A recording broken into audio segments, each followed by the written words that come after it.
자, 여러분 안녕하세요. 오늘은요, 우리 몸 전체에 염증 반응을 일으킬 수 있는 6가지에 대해서 알아보도록 하겠습니다. 자, SIRS에 대해서 알아보려고 하는 건데요. 이 SIRS라고 하는 거는 Systemic Inflammatory Response Syndrome. 그러니까 전신에 염증 반응을 일으키는 증후군이죠. 몸 전신에 걸쳐서 염증 반응이 있는 상태를 모두 일컫는 말입니다. 감염증에 의한 거는 우리가 폐혈증이라고 하니까는요. 오늘은 그 폐혈증 말고 다른 이 SIRS의 원인에 대해서 알아보도록 할게요. 첫 번째는 급성 췌장염입니다. 급성 췌장염, acute pancreatitis. 자, 우리가 췌장이라고 하는 곳에 염증이 있으면요. 이 췌장에는 뭐가 있나요? 췌장 안에는 소화효소가 있죠. 소화효소. 그리고 염증 상태에는 어떤 사이토카인이 있죠. 그러니까 이것들이 이렇게 우리 혈관 속에 들어와가지고 전신을 돌아다니면서 막 소화시키고 염증 반응을 일으키고 그러면 그야말로 난리 나는 상황이 되는 겁니다. 근데 이런 소화효소나 사이토카인 이거는 균에 의한 감염은 아니죠. 그러니까 이런 상태는 이제 SIRS라고 부를 수가 있는 겁니다. 자, 그 다음에 두 번째는요, 이제 화상입니다. 화상, 뻔.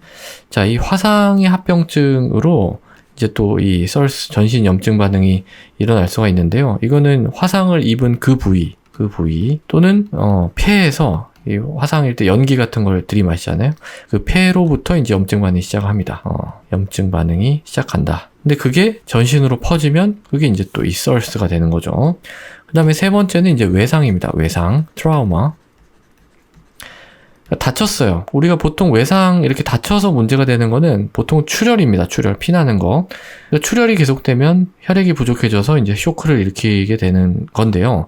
설사 우리가 이 출혈을 재빨리 잡았어요. 재빨리 잡고 이제 수액을 적절히 공급하고 뭐 수혈도 하고 그래가지고 혈액량을 적절하게 맞추어 주었음에도 불구하고 이제 상태가 악화돼가지고 사망에 이르는 경우가 있는데 그거는 바로 이 SIRS, 전신 염증 반응 때문입니다.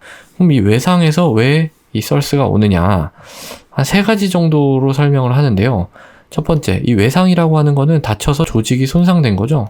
이 조직이 손상되면 그 부위에 출혈이 조금 있습니다. 출혈이 있으면 따라오는 게 응고 반응입니다. 응고 반응. 근데 제가 뭐라 그랬어요? 이 응고와 염증은 연결되어 있다라고 했죠. 그렇기 때문에 그런 반응이 더 심화되면 이제 전신 염증까지 갈 수가 있는 겁니다. 두 번째, 이 외상이라고 하는 거는 어마어마한 스트레스입니다. 스트레스.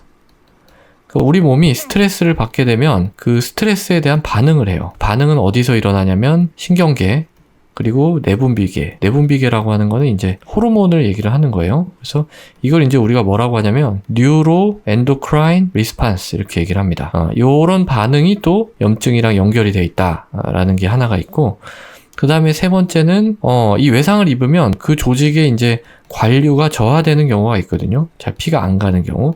그러다가 이제 회복이 돼서 다시 재관류, 피가 많이 들어오게 되면 이 관류가 저하돼서 나타나는 어떤 허혈 반응, 이스케미아, 그리고 재관류됨으로써 갑자기 혈액이 들어오게 돼서 활성산소가 발생하고 그로 인한 손상이 이제 염증 반응으로 이어질 수가 있다는 거죠. 그래서 이제 이걸 이스케미아, 리퍼퓨전, 인주어리 이렇게 얘기를 합니다.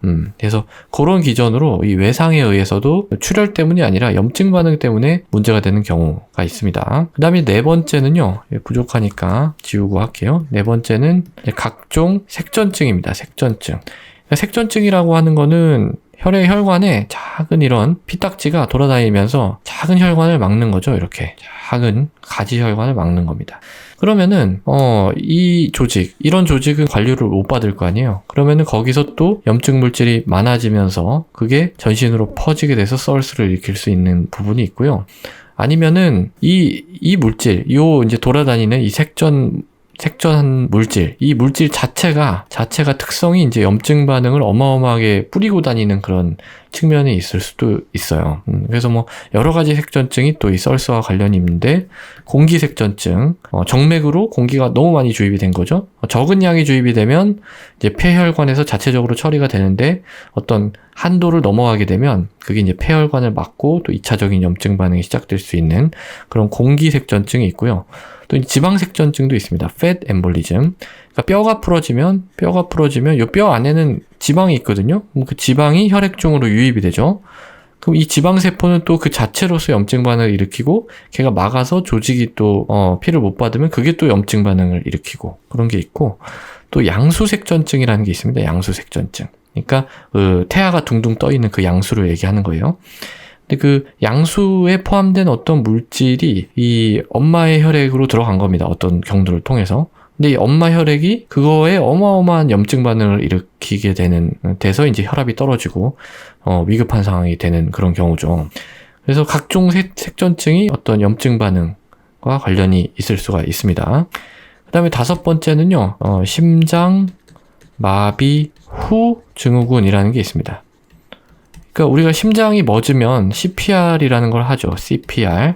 그래서 CPR을 해서 이제 심장은 회복이 됐어요. 심장은 회복이 됐는데 환자는 어떤 전신 염증 반응이 생겨서 고생하는 경우가 있다는 거죠. 그 이유는 일단 심장 마비가 되면 일단 전신으로 혈액이 안 가는 상태잖아요. 그게 이제 또 허혈 상태, 이스케미아가 되는 거고요. 회복이 되면 다시 피가 갈 테니까 그건 또 리퍼퓨전 되는 상태가 되는 겁니다. 이것도 마찬가지로 이스케미아 리퍼퓨전이 되면서 이제 조직 손상이 되고 그게 염증이랑 연결이 돼서 또 썰스를 일으킬 수 있는 그런 경우가 해당이 되겠죠. 그 다음에 6번째 마지막은요, 좀 드문 병입니다. 이거는 이런 병이 있어요. 특발성 전신 모세혈관 누출 증후군, 영어로는 이제 이디오패식 시스테믹 릭 신드롬, 캐필라리 릭 신드롬 이렇게 되는 건데, 이건 원인을 잘 모르지만 이 모세혈관에서 이 혈액하고 단백질이 이렇게 빠져나가는 거예요. 이렇게 빠져나가면 이쪽에서 뭔가 염증 반응이 일어나죠. 근데 이런 누출은 전신에서 일어나기 때문에 결국은 전신 염증 반응, 즉 썰스와 연결이 돼 있는 겁니다. 그래서 좀 드물지만 그런 병도 있다라는 거죠. 자, 그래서 오늘은 이 썰스를 일으키는 6가지에 대해서 말씀을 드렸는데요. 첫 번째 급성 췌장염, 화상, 그리고 외상, 각종 색전증, 심장 마비 후 증후군, 그리고 이제 특발성 전신 모세혈관 누출 증후군까지 말씀을 드렸어요. 근데 사실은 이 각각의 내용 자체가 한 단원이에요. 특히 이제 제가 외상 말씀드릴 때 이 외상이 출혈하고는 별개로 염증이라는 문제를 일으킬 수 있다라는 부분, 그리고 이 색전증 에서 이제 염증이 연결되는 그런 부분들은 공부하고 생각할 거리가 상당히 많거든요. 그래서 이 관심이 있으신 분들은 이런 부분을 한번 좀 더 깊게 공부를 해보셔도 굉장히 재밌습니다. 자, 그래서 오늘은 이런 부분에 대해서 말씀을 드렸습니다. 오늘도 경청해 주셔서 대단히 감사합니다.